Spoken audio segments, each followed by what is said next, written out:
of a man's genitals after he allegedly tried to rape her at Petaya in Kerala. The accused is a self-styled godman in Panmana Ashram in Kollam. He allegedly molested the victim for 8 years, after which he took the step and ended her ordeal. The police have registered a case against the accused under the POCSO Act and Section 376 of the IPC. The Kerala CM even lauded the Girls Act, calling it a courageous move. But no action will be taken against the girl, as it was done in an act of self-defense. While castration is legal in many countries, the Girls Act calling it a courageous move. But no action will be taken against the girl, as it was done in an act of self-defense. While castration is legal in many countries of the world, India has been mulling over harsher punishments to child sex offenders. If legalized, will it act as a deterrent, is the big question. സൗകര്യമുള്ളൊരു തീയതി തരണം. ഒരു May മധ്യത്തിന് ശേഷം ഉള്ളൊരു തീയതിയായാൽ നല്ലത് എന്നും പറഞ്ഞു. അങ്ങനെയാണ് കത്തയച്ചത്. പലവട്ടം. Well, I think a commendable word from the girl. This is how, in fact, all girls and women should treat men who dare to molest or rape men. In this country, I think this is how we need to deal with men. Kudos to the girl.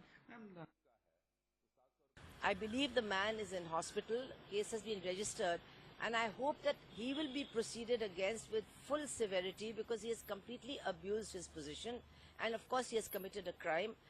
As far as the girl is concerned, I hope that the government and the administration will have a very sympathetic attitude towards what she has done.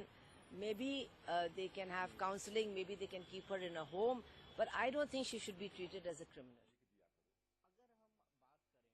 The details now from Lokpriya, who is joining us for more. Lokpriya, this is a shocker of a case where a girl had no option but to take the law into her own hands. Take us through the details.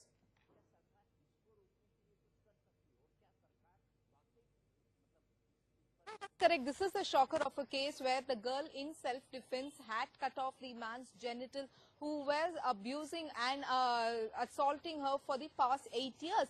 This incident took place in Peta in Kollam district of Kerala, and it took place last night. This self-proclaimed godman is close to the girl's family, and he used to visit the girl's family, and ever since this godman has been repeatedly assaulting and raping her for the past 8 years. It all began when the girl was in 11th standard, and now she is 23-year-old, not able to bear the pain and trauma that has been inflicted on her. She decided to chop off the man's genitals when he came home yesterday. The girl father is bedridden, so really she did not have anybody to confide in as well. The man right now is undergoing treatment. POCSO Act has been slapped on him. The girl, no cases has been filed against her. This again opens up the debate of how the girl has taken law into her own hands for self-defense, and also very importantly points out the fact that a lot of these perpetrators of this grave crime are more often the people whom the victim is known to, and the fact that this girl was not able to talk to her family for 8 long years is a telling fact that there is still no awareness on this particular issue. Lokpriya, stay with us. We're opening it up. In fact, now Leher Sethi, activist, also joining us now from Delhi. Also with us is Rahul Ishwar, activist. He joins us via Skype. If I can come to you first, Rahul Ishwar, this is a shocker of a case. Where do you really stand on this? The Kerala Chief Minister has come out and lauded the girl, saying it was a brave step taken by her. She will not be punished, as this was an act of self-defense. There are two things there. One, we all condemn that incident. I have personally very much closely associated with Panmana Ashram. I have been there. Panmana is one of the greatest legendary ashrams in Kerala of Chattarjee Swamigal. What happened was unfortunate and condemnable. 1 in a million cases might be like this. The ashram doesn't have any direct relation to the particular offender. He left the ashram 15 years ago, and he once in a while definitely do come to the ashram, and there is no direct link. So we are all with the girl. Having said that, one request and humble request to all girls, and this girl too, is don't tolerate these kind of things for years altogether. Please do complain at the earliest. Even if it is an unwanted advance or molestation or any kind of such activities, please do report it at the earliest and not wait for years and take these extreme But Rahul, steps. she felt she had no option. She felt she had no option. We don't know the circumstances, obviously. Very true, very true. We are all with the girl, and I personally would go to the extent, after talking to the ashram, that the girl should be given some kind of legal immunity because she was acting out of compulsion. But having said that, all my sisters out there, please do complain at the earliest. She never even informed anybody in the ashram. The ashram had other 1,000 good people. She could have gone to the police.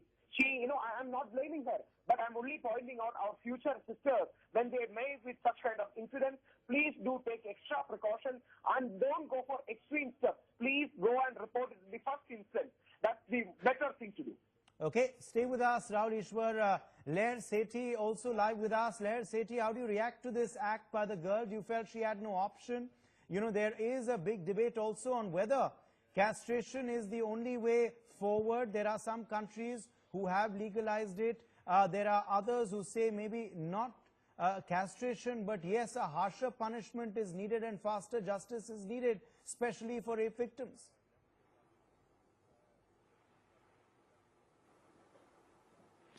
See, even if we say that castration is an option, it is not an option for a victim to take into her own hands. You can't say that, okay, fine, somebody is trying to molest you, somebody is trying to rape you, so just castrate them, cut off their genitals. No, that is no solution. We need to look within ourselves as a society, as a people, as a country, and see why is it that this is happening.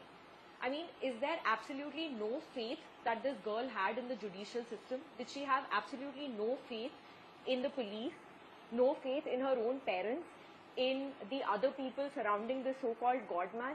I mean, why is it that it took her all these years to even take this step, for that matter? Why is it that she did not feel comfortable, she did not feel safe or secure within her own house, talking to her own mother, or maybe going and confiding in someone that she knows? Why is it that this has even come to this? That is something that we need to look into. You see, the Nirbhaya case, which is lauded as one of Lair, I think there's some sort of audio problem there. We'll just try and get your mic rectified. But Rahul Ishwar, if I can quickly draw you back at this point of time.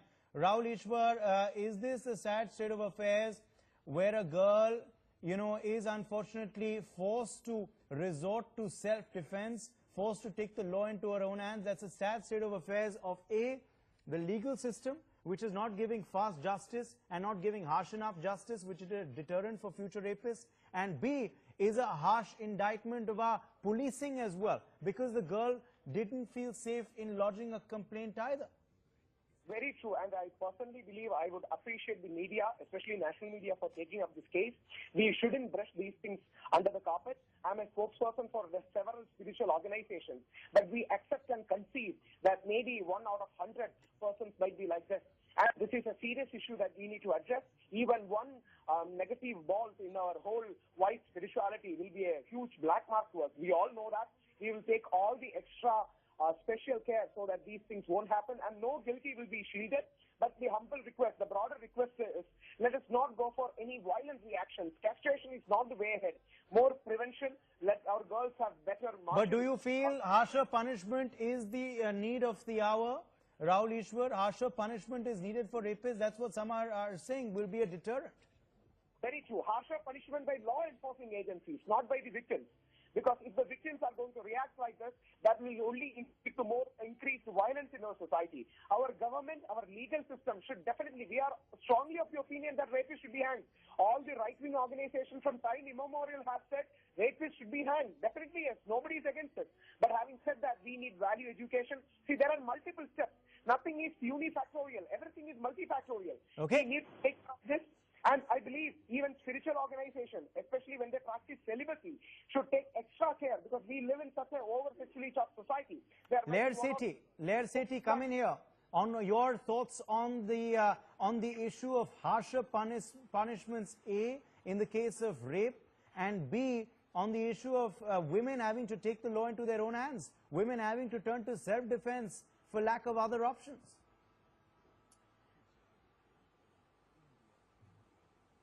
Absolutely. I mean, there is absolutely no doubt in, I think, anybody's mind that we do need harsher punishment, but that punishment also needs to be executed. We can't just say, okay, let's do this, let's do that. It needs to be done. You know, what we've been doing, like I was just giving an example of the Nirbhaya case. It has taken all these years for us to finally be able to get a verdict on this. That stands. So it should not take this long for things to happen. And even then the juveniles gotten away. I mean, things like this act as some sort of encouragement to the people who indulge in these things. And for girls to be taking it into their own hands, of course, it is not something that is encouraged. But at the same time, what option did this girl have? I mean, she must have been really desperate to be doing something like this. You know, nobody in their right mind would want to do this. You can refer to it as a broken woman syndrome. I mean, why didn't she do this the first time that it happened? It has taken her all these years to come to this point. So, I mean, what are we doing as a society? Education, of course, like Rahul said, you know, is something that we need to.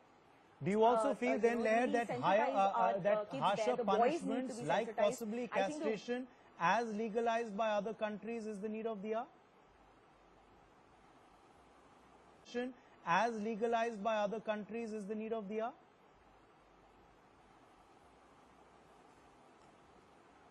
I think so, yes, totally. I would support that, especially in a country like India, yes. Rahul Ishwar, Lair Sethi coming out and saying we need it in a country like India. Unfortunately, there's just no way out. You're saying, of course, that we shouldn't resort to that. Yes, we need to change the system, but not resort to castration. But Rahul, this is the sentiment that Lair is espousing. When will rapes end? There needs to be something dramatic done to be a deterrent. I'm strongly with that sentiment. Having said that, when I think from heart, I'm strongly with that sentiment. We all want castration kind of punishment. But let us be more realistic. So we cannot always go by heart. When you go... No, but it's happened in other countries. That's why I'm asking you. It's not that we're asking for something that's never been done before. The capital punishment is a much better option than castration. Capital punishment for raping or repeated offenders are more realistic because our society is still a very much less education society if you go to the inner areas of India. Respond to that, Lair Sethi. Respond to that. Yeah, we need to have harsher punishment. That strong sentiment, I believe, will unite India. That's No, what we are seeing. I don't think so, Rahul. No. We are all with that particular sentiment, but we need to be very See, if you careful. castrate somebody, if someone's...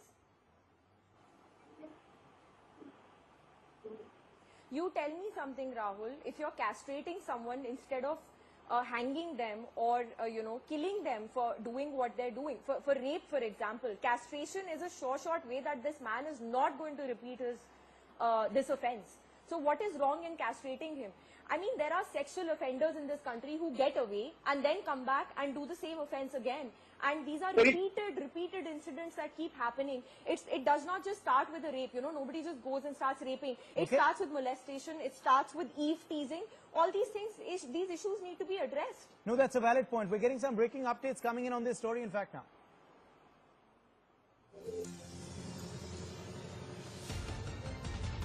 The victim reportedly told the police that her mother knew of it. Okay, so that's information coming in. Her mother has been detained. We believe that's the victim's statement to the police. Lokpriya, can you share further details with us?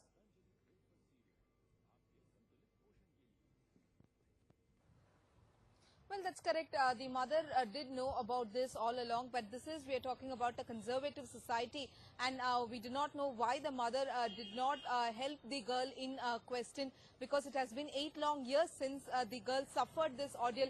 So we do not know why the mother did not help her own child. More details are awaited on that front. Okay, we leave it at that. Lokpriya, thanks for joining us with those breaking details. Also, thanks to Rahul Ishwar.